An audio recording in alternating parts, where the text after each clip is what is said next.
Olá, jovem! Voltamos para mais uma aula de instrumentação industrial, onde hoje nós vamos analisar um outro tipo de condicionador de sinal. Condicionador de sinais aqueles que estão associados tanto a sensores quanto a controle aí de nossos atuadores, aquela coisa que vai ajustar aquele nosso sinal. E esse ajuste de hoje que a gente vai analisar está relacionado ao processo de linearização e também ao processo de offset. Coisas aí que muitas vezes a gente confunde, porque são variáveis, são informações muito próximas umas das outras, mas existe uma grande diferença comparado a cada um desses processos de linearização e offset que vocês vão ver aqui na aula de hoje. Então, para começar, vamos retomar aquela ideia nossa da ponte de Wheatstone, que vai ser muito importante para vocês conseguirem associar essas coisas. Então, a ponte de Wheatstone, ela era responsável por pegar aquele valor de resistência, por exemplo, aí, transmitido através de um strain gauge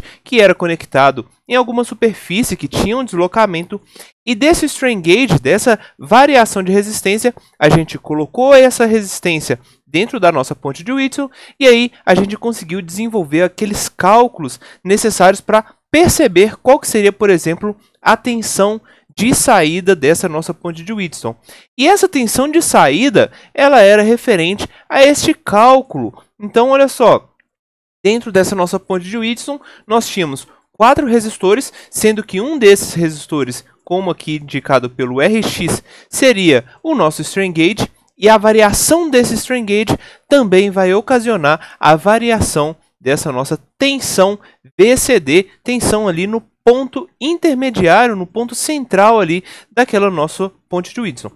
E aí, como a gente já tinha visto até então, existe aí a nossa variação de deslocamento, que é perceptível pelo strain gauge, e o strain gauge gera uma resistência associada a esse deslocamento. Dentro dessa nossa resistência, nós tínhamos a nossa ponte de Wheatstone, que segue essa regra, e como a gente já tinha visto também, é possível que a gente tenha tensões aí, variações de tensões, tanto positivas quanto negativas, valores aí totalmente diversos. E desses valores diversos, muitas vezes a gente não pode conectar diretamente dentro de um microcontrolador, por exemplo, um Arduino, um PIC, um ARM. Nós precisaríamos fazer um novo ajuste que seria capaz de transformar todo esse sinal que variava tanto com valores positivos quanto com valores negativos para alguma coisa que fosse somente positiva, ou seja, precisamos aqui ajustar, condicionar esse sinal novamente. Bom, mas gostaria de focar nessa equação, porque se por um acaso a gente desenvolver o gráfico associado a essa equação, a gente teria algo parecido com isso daqui, olha só.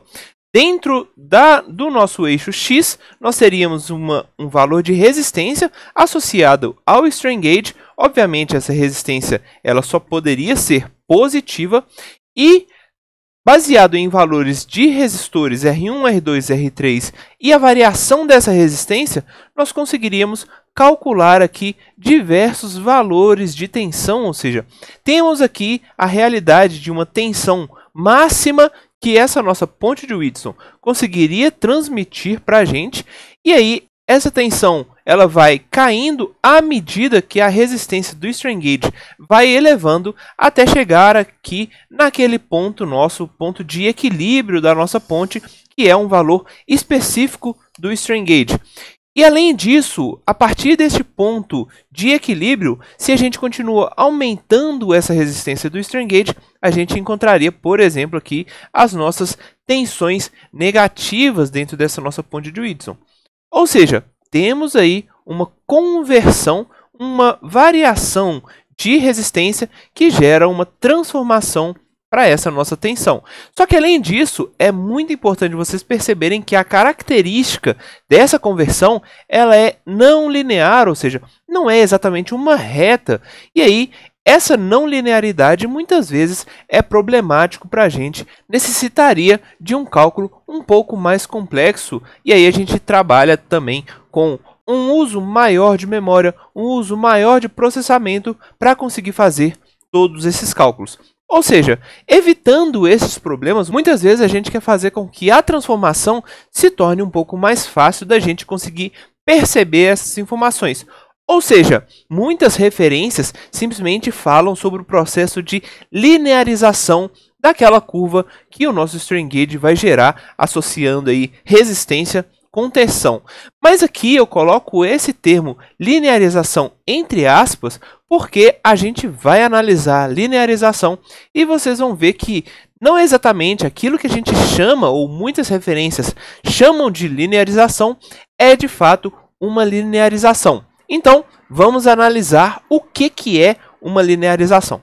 Linearização é mais ou menos um processo que vai fazer uma aproximação linear, fazer com que uma curva, como por exemplo aquela curva que a gente viu do strain gauge, associando a tensão dentro de uma ponte de Whitson, essa curva se tornasse então uma reta, alguma coisa mais linear. Mas o importante da transformação linear é a proposta de que existe uma proporção entre essas duas variáveis. Ou seja, no caso da nossa ponte de Whitson, deveria existir uma proporção entre a resistência e a tensão que essa ponte de Whitson vai gerar. Ou seja, se não existe essa lógica de proporção, se não existe essa relação de proporção entre essas duas variáveis, então esse nosso sistema ele não pode ser considerado como linear. Mas aí a gente tem a lógica. Como é que funciona essa proporção, então?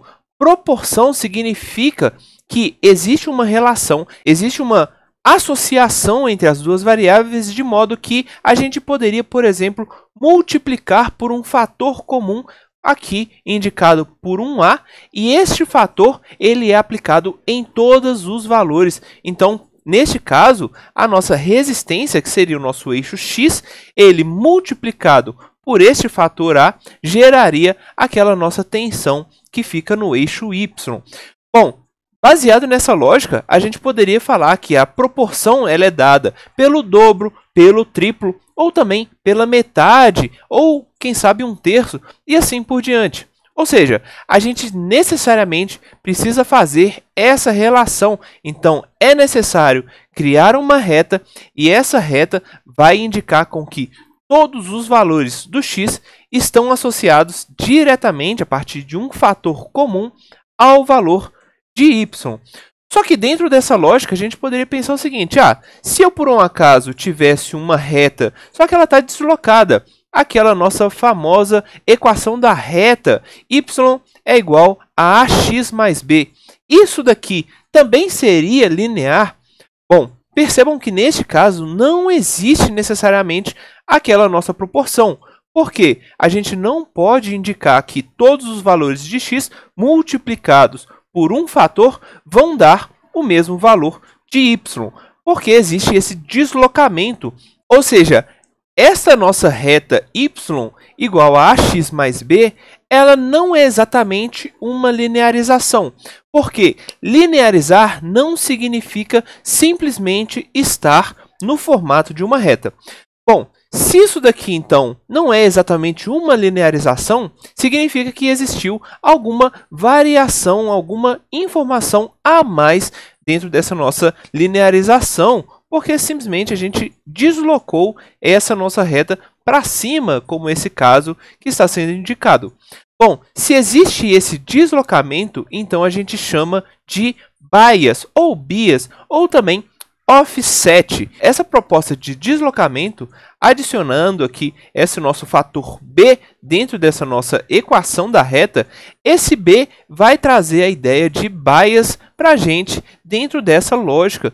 Então perceba que, neste caso, existiu sim uma linearização, mas depois da linearização a gente adicionou uma informação que seria esse bzinho aqui, esse bias dentro dessa nossa equação. E aí é muito importante vocês perceberem que esse b ele está associado a todos os valores. Então, dependendo do ambiente onde vocês estiverem trabalhando com essa lógica, você pode falar: olha, eu simplesmente dei um offset, ou quem sabe eu adicionei um viés dentro daquelas minhas medições, dentro daquelas minhas informações, porque de repente todas as informações foram deslocadas, foram encaminhadas para um lado específico. Então, toda essa lógica de viés, de bias, de deslocamento é associado a este nosso B. Ou seja, temos aqui a proposta de linearização, mas também temos a proposta de bias, que são coisas que muitas vezes estão associadas, estão juntas dentro desse nosso condicionador de sinal, mas é extremamente importante perceber que elas são coisas diferentes. Ou seja, se por um acaso a gente quisesse fazer uma linearização, mas uma linearização junto com o offset naquela nossa equação da nossa ponte de Whitson, significa então que a nossa relação seria essa daqui, como é indicada, ou seja, a gente desenvolveu sim uma linearização, essa linearização teria multiplicado aqui um fator, mas é necessário também a gente adicionar esse offset para fazer essa correção, para fazer com que os valores dessa nossa reta sejam um pouco mais próximos dessa nossa curva que transformava a nossa resistência para tensão, ou seja, então temos aqui a apresentação de dois formatos, de dois processos diferentes associados a condicionadores de sinais. Na próxima aula, vamos aí analisar outros tipos de condicionadores de sinal que também é muito comum da gente observar. Salve, galera, e até mais!